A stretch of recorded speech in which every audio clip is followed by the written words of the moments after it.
প্রতিবাদ করব। সন্ত্রাসীর কোনো দল নেই, সন্ত্রাসীর কোনো ঠিকানা নেই। মধুপুরের ভাইদের, বণিক ভাইদেরকে আহ্বান করছি, যদি কোনো দোকানে বিরোধ কোনো চাঁদাবাজি হয়, কেউ যদি ফোনের মাধ্যমে হুমকি দেয়, সঙ্গে সঙ্গে সাইডের দোকানদারকে নিয়ে কেসি গেট বন্ধ করে তাকে আটকে রেখে আমাদেরকে খবর দেবেন। মধুপুরের যিনি ওসি রয়েছেন তাদের সাথে আমাদের কথা হয়েছে, সন্ত্রাসী যেই হোক আমরা তাকে ছাড় দিব না, দিব না, দিব না, সে যে কেউ হোক। ধন্যবাদ। আমার কথা দীর্ঘায়িত না করে সামনের যে দিনগুলোতে কর্মসূচি আসবে সকলের দোকান বন্ধ করে আমাদের সাথে একত্রিত পোষণ করবেন। ধন্যবাদ।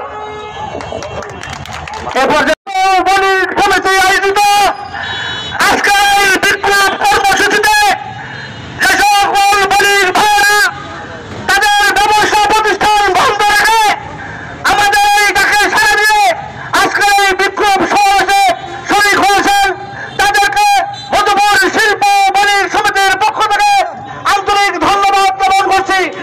সংগ্রামী বণিক ভাইয়েরা, আমরা ব্যবসায়ী মানুষ, আমাদের কাছে কোন রাজনৈতিক ভেদাভেদ মতভেদ নেই।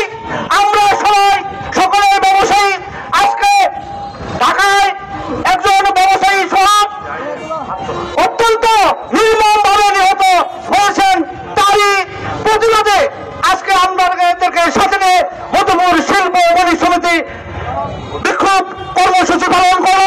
সংগ্রামী ভাইয়েরা, আপনারা জানেন গত পরশুদিন যেভাবে ব্যবসায়ী সোহাগকে হত্যা করা হয়েছে, মানবতা বিরোধী অপরাধ করেছে। আমরা আজকের এই বিক্ষোভ কর্মসূচিতে খুনিদের ফাঁসি চাই, খুনিদের ফাঁসি চাই, খুনিদের ফাঁসি নয় কার্যকর করার দাবিতে আজকে শিল্প বণিক সমিতি আয়োজিত বিক্ষোভ সমাবেশ। আজকের এই বিক্ষোভ সমাবেশে আমি সোহাগ হত্যার প্রতিবাদ জানাচ্ছি, পাশাপাশি তার অবুঝ ছেলে মেয়েদের প্রতি সমবেদনা জ্ঞাপন করছি। মহান আল্লাহ তাআলা রাব্বুল আলামিন যেন তাদেরকে ধৈর্য ধারণ করার তৌফিক দান করেন। আল্লাহ তাআলা যেন তাদেরকে সৎ পথে চলার তৌফিক দান করেন। সংগ্রামী ভাইরা, এ পর্যায়ে সংক্ষিপ্ত কথা বলবেন মধুপুর শিল্প বণিক সমিতির প্রচার সম্পাদক মোহাম্মদ রবিউল ইসলাম রবি। আসসালামু আলাইকুম। উপস্থিত মধুপুর শিল্প বণিক সমিতির আমার সংগ্রামিত ভাইয়েরা, প্রথমেই আপনাদেরকে ধন্যবাদ জানাচ্ছি। আমাদের ডাকে সাড়া দিয়ে সকল ব্যবসা প্রতিষ্ঠান বন্ধ করে আপনি আমাদের মাঝে হাজির হয়ে আমাদের এই বিক্ষোভ মিছিলকে আপনারা সুন্দর একটি মিছিলে উপহার দেওয়ার জন্য শিল্প বণিক সমিতির পক্ষ। বিসমিল্লাহির রহমানির রহিম। ওই ঢাকার মিরপুরে সোহাগ হত্যাকাণ্ডের প্রতিবাদে আজকে মধুপুরে এই প্রখর রোদ্রিতে যে বণিক ভাইয়েরা আজকে আপনারা অংশগ্রহণ করেছেন, আপনাদেরকে সকলকেই ধন্যবাদ জানাই। সেই সাথে মানুষ এত বড় নির্মম হয় কেমনে, এত নিষ্ঠুর হয় কেমনে, যে নির্মম ভাবে এই সোহাগকে হত্যা করেছে। আমরা শুধু মধুপুরবাসী না, আজকে সারা বাংলাদেশ সুচ্চার এই হত্যাকাণ্ডের আমরা সুস্থ বিচার চাই এবং ওই খুনিদের অবিলম্বে গ্রেপ্তার করে ফাঁসিতে ঝুলাতে হবে এই আশা ব্যক্ত করে।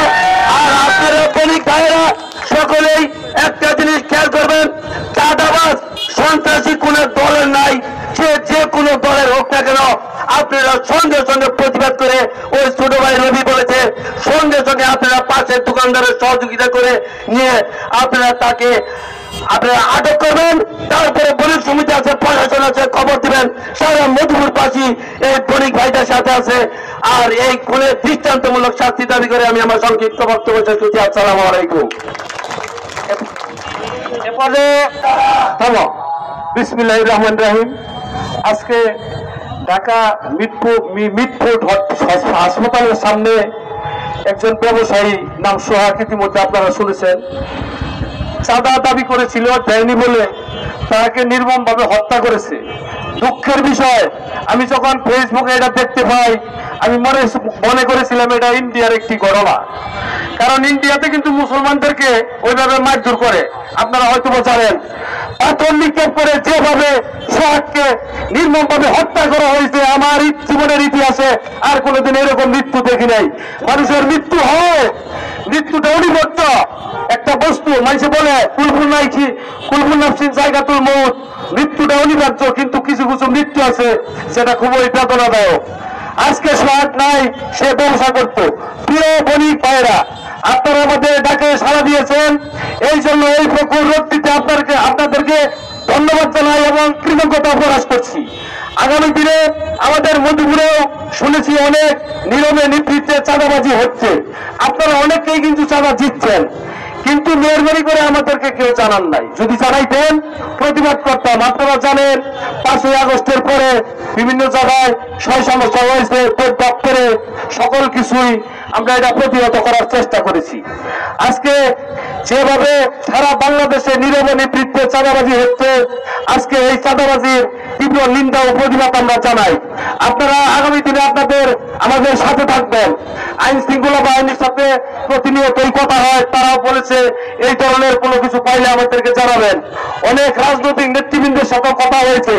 আপনারা জানেন আমি একটা দলের সাথে সম্পৃক্ত, কিন্তু শিল্প বণিক সমিতির বেলায় এখানে দলবল নির্বিশেষে যেহেতু আমাদের নির্দলীয় নিরপেক্ষ একটি সংগঠন, সেই কারণে আপনারা যে যেখানে বিপদের সম্মুখীন হবেন আমাদেরকে জানাবেন, আমরা যথারীতি প্রতিহত করার চেষ্টা করবো ইনশাল্লাহ। প্রিয় ভাইয়েরা আমার, আপনারা যারা আছেন আগামী দিনে আমাদের অনেক ঘাত প্রতিঘাতের মধ্যে দিয়ে কিন্তু যাইতে হবে। আপনারা সার্বিক দেশের পরিস্থিতি আজকে একটু লক্ষ্য করেন। আপনারা সবাই সমষ্টিগতভাবে মিলেমিশে থাকবেন, আমি সকলের কাছে এই আহ্বান জানাই। আগামী দিনে অনেক সমস্যার সম্মুখীন আপনারা হবেন, আপনাদের ভয় পাওয়ার কিছু নাই। এখানে একতাই বল একটা কথা আছে, একতাই বল। আমাদের শিল্প বণিক সমিতির যারা আছেন, আপনারা যদি একত্রিত অবস্থায় থাকেন আপনাদের ক্ষতি কেউ করতে পারবেন না। আজকে যদি দেখা যায় একজনের কাছে কেউ চাঁদা দাবি করে বা হুমকি দামকি দেয়, আরেকজন যদি নীরব থাকেন, তাহলে কিন্তু ওই সমস্যা আগামী দিন আপনারা হইতে পারে। আপনারা সবাই এটা অবগত থাকবেন। যাই হোক, এখানে আমার শিল্প বণিক সমিতির অনেক নেতৃবৃন্দ, ভারপ্রাপ্ত সভাপতি সাংগঠনিক আসাদুজ্জামান সরকার সহ আপনারা যারা উপস্থিত হয়েছেন, আপনাদের সকলকে আমি বণিক সমিতির পক্ষ থেকে ধন্যবাদ জানাই এবং পাশাপাশি কৃতজ্ঞতা প্রকাশ করছি। আপনারা আমাদের ডাকে সাড়া দিয়েছেন। আজকে দেখেন এই যে সমস্যার সৃষ্টি হয়েছে, এটা কিন্তু আমার ব্যক্তিগত না, এটা কিন্তু সবার সমস্যা, তাই না? আসলে এটা কিন্তু ব্যক্তিগত কারণ না। যদি এই ধরনের সমস্যা হয় আপনারা সবাই একত্রিত হয়ে ঝাঁপিয়ে পড়বেন। সকলের কাছে আমি এই উদাত্ত আহ্বান জানাই। যাই হোক, বক্তৃতা দীর্ঘায়িত করলাম না, অনেক কথা ছিল, সময়ের অভাব। আজ প্রচন্ড রোদটি অনেকের মধ্যে দুপুরে খাই নাই, একটু পরে আবার আসরের নামাজ শুরু হবে, সেই কারণে 3:30 প্রোগ্রাম 4টায় করেছি, যেহেতু আসরের নামাজ। আজকে আমরা এই সন্ত্রাস চাঁদাবাজির বিরুদ্ধে অবস্থান নিয়েছি। আগামী দিনে আমরা এই অবস্থান যেন ধরে রাখতে পারি, আপনারা সবাই পাশে থাকবেন এবং সাথে থাকবেন। একার পক্ষে কিন্তু এটা প্রতিহত করা সম্ভব না, কাছে কাছে আপনারা পাশে থাকবেন। এবং সোহাগ যে মৃত্যুবরণ করেছে আপনারা দেখেছেন, যেভাবে পাথর নিক্ষেপ করে তাকে মারা হয়েছে, তার পুরো পরিবার আমি ফেসবুকে টেলিভিশনে দেখেছি, যেরকম কান্নার আহাজারি, আর যেভাবে তাকে মারা হয়েছে এরকম মৃত্যু কোনোদিন দেখি নাই। ইতিমধ্যে পূর্ব বক্তারা বলে গেছেন সন্ত্রাসীদের কোনো দল নাই, তাদের কোনো দল নাই, যারা যে দলই হোক না কেন তাদেরকে ওই দল কিন্তু এই দায়ভার নেয় না। এখানে যারা বিভিন্ন রাজনৈতিক দলের নেতা এবং কর্মীবৃন্দ আছেন, আপনারা হয়তো জানেন কিনা জানি না, সেখানেই যাই কিছু করবেন বিপদে কিন্তু পড়লে দল তার দায়ভার নিবে না, জীবনেও নিবে না। আমরা অতীতে অনেক দেখেছি। কাজে কাজেই আপনারা যারা চাঁদাবাজি করেন, যাদের কোনো ব্যবসা বাণিজ্য নাই, আরেকজনের পকেটের দিকে তাকিয়ে থাকেন, তারা সাবধান হয়ে যান। 2-4 দিন, 2-4 মাস, 2-1 বছর করতে পারবেন, তারপর যখন গোবর ফাঁস হয়ে যাবে তখন কিন্তু আপনাদের সমস্যা হয়ে যাবে। কাজে কাজেই আপনারা সাবধান হয়ে যান। আমি বক্তৃতা দীর্ঘায়িত করলাম না, পাশাপাশি সোহাগ হত্যার বিচার চাই এবং সোহাগ হত্যার সাথে যারা অরিজিনালি সম্পৃক্ত এবং জড়িত তাদেরকে অনতিবিলম্বে আইনের আওতায় আনার জন্য আমি বাংলাদেশের এই তত্ত্বাবধায়ক সরকারের প্রতি আহ্বান জানাচ্ছি। আর যেন দ্বিতীয়বার এই ধরনের কোনো ঘটনা না ঘটে। বিচার চাই, খুনিদের ফাঁসি চাই, এই আশা বাদ ব্যক্ত করে আমি আমার কথা শেষ করলাম। সবাইকে ধন্যবাদ। আসসালামু আলাইকুম। কথা বলার জন্য আহ্বান জানাচ্ছি।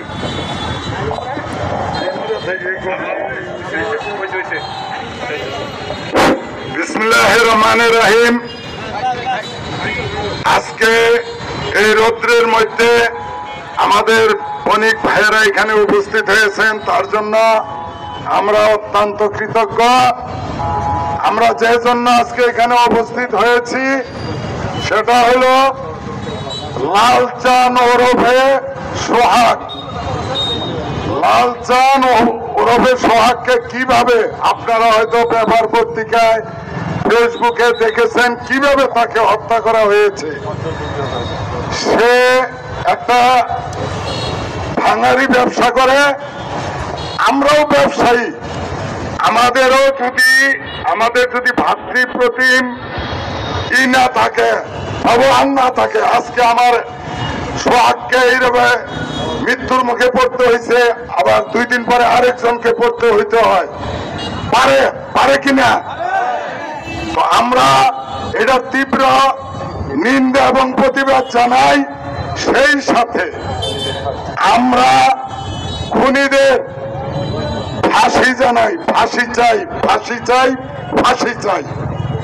খুনিরা যাতে কোনোভাবেই এই সোহাগ হত্যার মামলা থেকে রেহাই না পায়, তার জন্য আমরা সবাই সোচ্চার থাকব। আর পাশাপাশি আমাদের মধুপুরের যারা ব্যবসায়ী আছেন, একটা ব্যবসায়ী বহুত কষ্ট করে একটা কাস্টমারকে অনেক বুঝাইয়ে সুঝাইয়ে তারপরে মাল বিক্রি করে, সেখান থেকে 2 টাকা রোজগার করে। সেই রোজগারের টাকার মধ্যে কোন সন্ত্রাসী, কোন চাঁদাবাজ যদি আপনাদেরকে হুমকি বা চাঁদা চায়, তাইলে বলবেন যে শিল্প ও বণিক সমিতির ঘর আছে আমাদের, সেইখানে যান।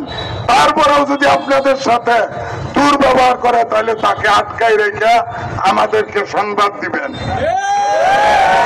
আমরা চেষ্টা করব প্রশাসনকে সঙ্গে নিয়ে যে তার উপযুক্ত বিচার আমরা করতে পারি কিনা। কর্ম করে খায় যারা আজকে চাঁদাবাজি করে, তারা কর্ম করে খায়, আমাদের মতো কর্ম করে খায়। আমি আমার কথা আর বেশি দীর্ঘায়িত করব না। শ্রমিক ভাইদেরকে, বণিক ভাইদেরকে আমার